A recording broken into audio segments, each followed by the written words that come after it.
So far we've done a bunch of simple steps, but we've just sort of broken it down so we know clearly what's happening. So all we've done so far is we've converted our number to polar form, okay, which we know how to do. That should be a piece of cake. And then we just simply added a 2 pi k to the other end of it, and then we just spent some time talking about why we did. And then once we've done that to our original polar form number, we simply just decided whether we want, like, what root are we going to take. So we're taking the third root in this case. So we simply put a third there, and we put a third by the argument over here. And then we simply took the argument from here and brought it underneath here. Okay? Step 1, polar form. Step 2, add 2 pi. Step 3, add the exponent, whatever it is. Step 4, bring the exponent to the argument. And step 5 will be simply solving. Step 5, solve for each value of k. So we'll talk about this now. So we mentioned that each value of k, where k is where the whole thing is repeated. The number of k's that we're going to solve for is equal to the number of n's, okay? So in our case, we have the third root. So we have our n equals 3, okay? So the first k we're going to always solve for is 0. And then the next k will be for k equals 1. It's a weird k there. And then we're going to have k equals 2, okay?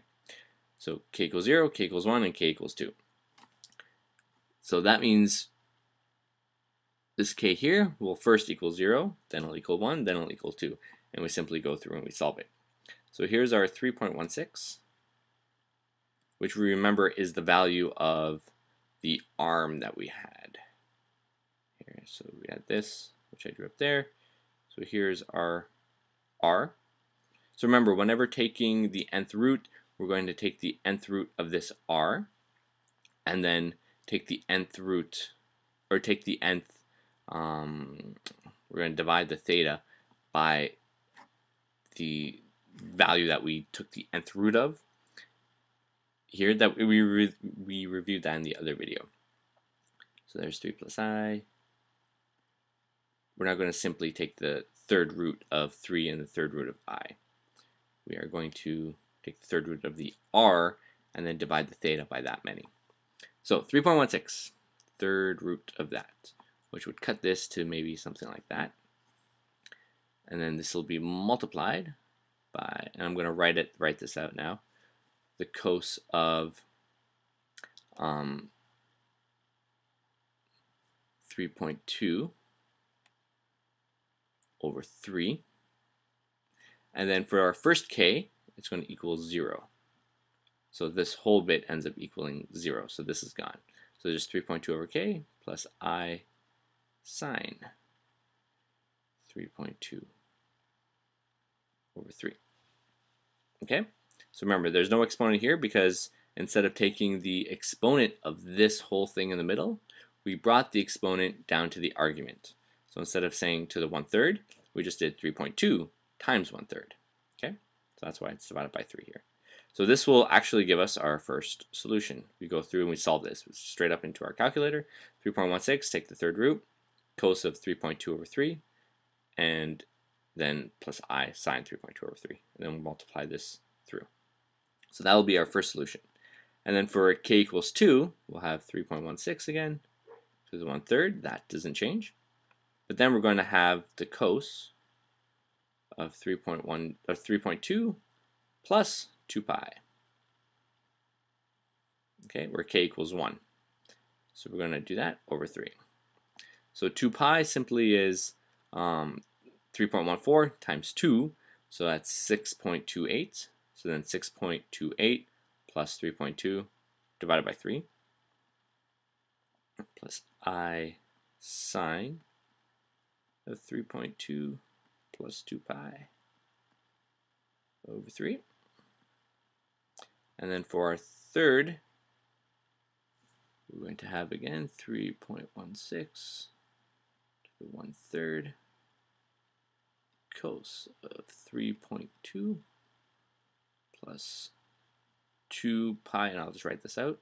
So now our k is going to be 2, so 2 pi times 2 over 3 plus I sine 3.2 plus 2 pi times 2 all over 3. Okay, so this would end up being 4 pi plus 3.2 all divided by 3, and this would end up being 3.2 plus 4 pi all divided by 3. So we take the sine of it, we take the cos of it, multiply this third root of 3.6 throughout, which was our r, and we'll get 3 different solutions. So that's for k1, k2, k3. And if we were taking the 6th root, for example, if this whole thing was asking us for the 6th root, say n equals 6, how would this whole thing change? Well, we would have a 6 here, we would have a 6 here. That's it. 6 here, 6 here. That's how the whole thing would go through changing. And then we would not only stop at k equals 2, we'd have a k equals 3, all the way to k equals 5. So 0, 1, 2, 3, 4, 5 is 6 different solutions. So the last one we would be writing out would be something like 3.16 to the 1/6 if we were finding the 6th root, cos of 3.2 plus 2 pi to the 5 all over 6 plus I sine 3.2 plus 2 pi to the 6, or sorry, to the 5 all over 6. Okay, that's what we would do if we were finding say the 6th root. For whichever root we're doing, we're going to have that many solutions, and it'll go from k equals 0 to k equals n minus 1. So in our case, either 5 or 2, since we start at 0. So if there's 3 solutions, 0, 1, and 2 are solutions. If there's 6 solutions, 0, 1, 2, 3, 4, 5 are solutions. All right, so then, yeah, plugging all these into your calculator will give you the final answer, and the final answer will be in your rectangular form. You'll just have some real component and then some imaginary component, which you could then plot on your graph. And if we went through and we solved it, what we would find, I can maybe do a quick drawing off to the side here, what you'd find is something like,